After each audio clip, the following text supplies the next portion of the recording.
This is the most important and crucial period of your lives, for what you do now and what you decide now at this age may well determine which way your life shall go. And whenever a building is constructed, you usually have an architect who draws a blueprint.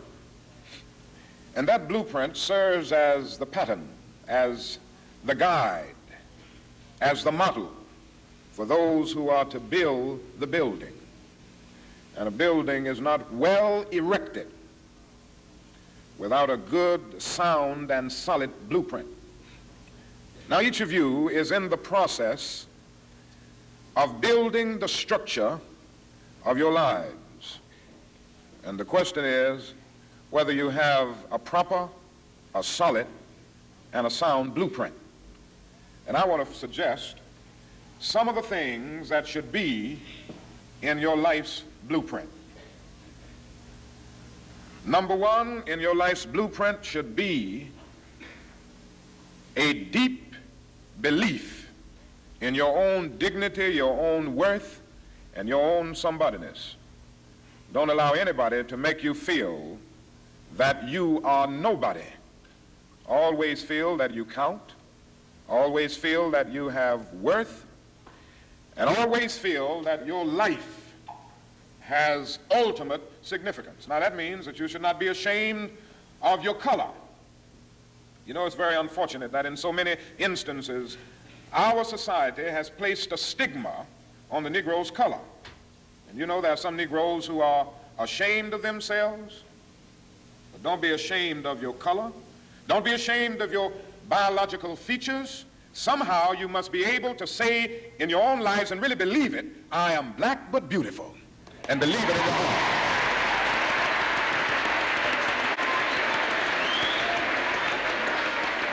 Now, in your life's blueprint, be sure that you have that a principle of somebodyness. Secondly, in your life's blueprint, you must have, as a basic principle, the determination to achieve excellence in your various fields of endeavor.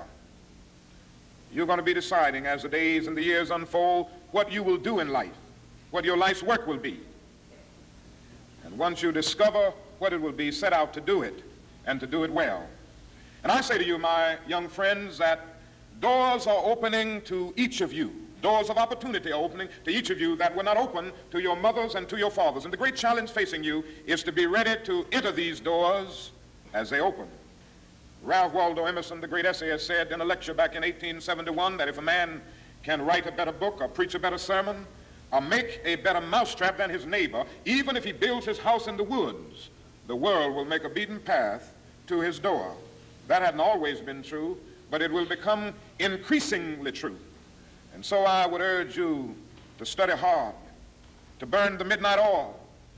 I would say to you, don't drop out of school, and I understand all of the sociological reasons why we often drop out of school. But I urge you, in spite of your economic plight, in spite of the situation that you are forced to live so often with intolerable conditions, stay in school. And when you discover what you're going to be in life, set out to do it as if God Almighty called you at this particular moment in history to do it.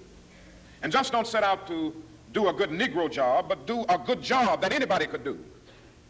Don't set out to be just a good Negro doctor, or a good Negro lawyer, a good Negro school teacher, a good Negro preacher, a good Negro barber, a beautician, a good Negro skilled laborer.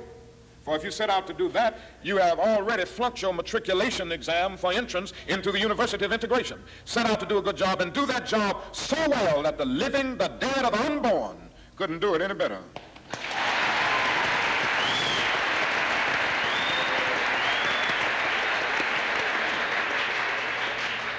If it falls your lot to be a street sweeper, sweep streets like Michelangelo painted pictures. Sweep streets like Beethoven composed music. Sweep streets like Leontine Price sings before the Metropolitan Opera. And sweep streets like Shakespeare wrote poetry. Sweep streets so well that all the host of heaven and earth will have to pause and say, here lived a great street sweeper who swept his job well.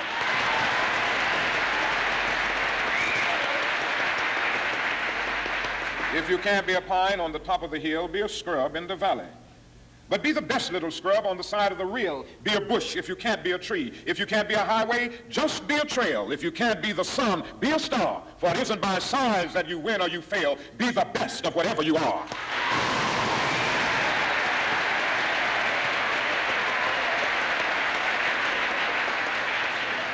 We already have some noble examples of black men and black women who demonstrated to us that human nature cannot be cataloged.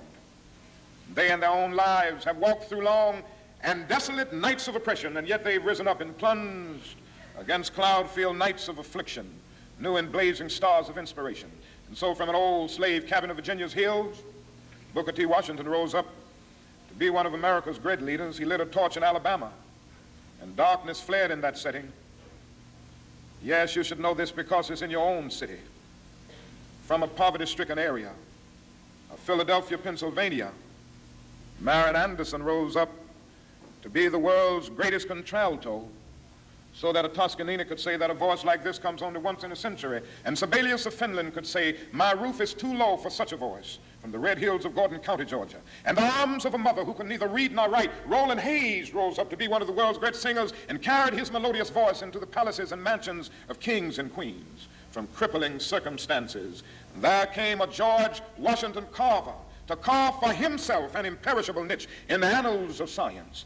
There was a star in the diplomatic sky. And then came Ralph Bunce, the grandson of a slave preacher. And he reached up and grabbed it and allowed it to shine in his life with all of its scintillating beauty. There was a star in the athletic sky.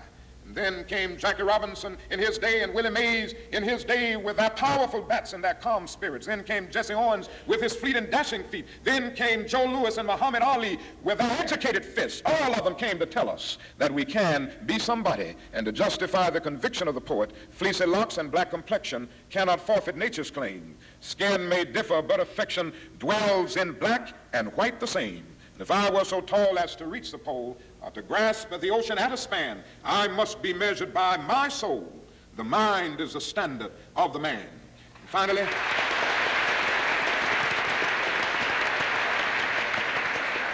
finally, in your life's blueprint must be a commitment to the eternal principles of beauty, love, and justice.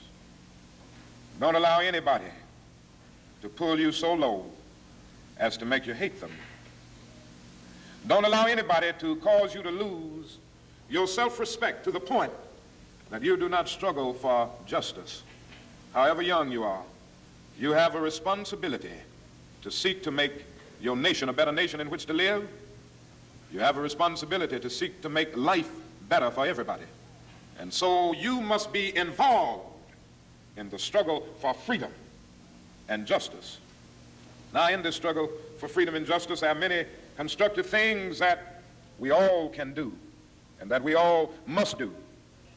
And we must not give ourselves to those things which will not solve our problems. You've heard the word nonviolent and you've heard the word violent. I happen to believe in nonviolence.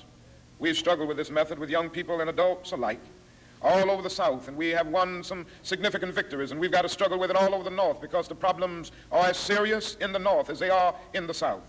But I believe as we struggle with these problems, we've got to struggle with them with a method that can be militant, but at the same time does not destroy life or property. And so our slogan must not be burn, baby, burn. It must be build, baby, build. Organize, baby, organize.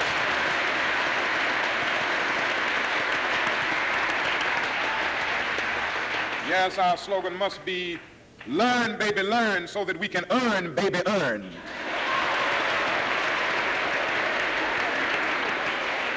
And with a powerful commitment, I believe that we can transform dark yesterdays of injustice into bright tomorrows of justice and humanity. Let us keep going toward the goal of selfhood, toward the realization of the dream of brotherhood, and toward the realization of the dream of understanding goodwill. Let nobody stop us. I close by quoting once more the man that the young lady quoted, that magnificent black bard who has now passed on, Langston Hughes. One day he wrote a poem entitled Mother to Son. And the mother didn't always have her grammar right, but she uttered words of great symbolic profundity. Well, son, I'll tell you, life for me ain't been no crystal stair. It's had tacks in it. Boards torn up, places with no carpet on the floor, bare.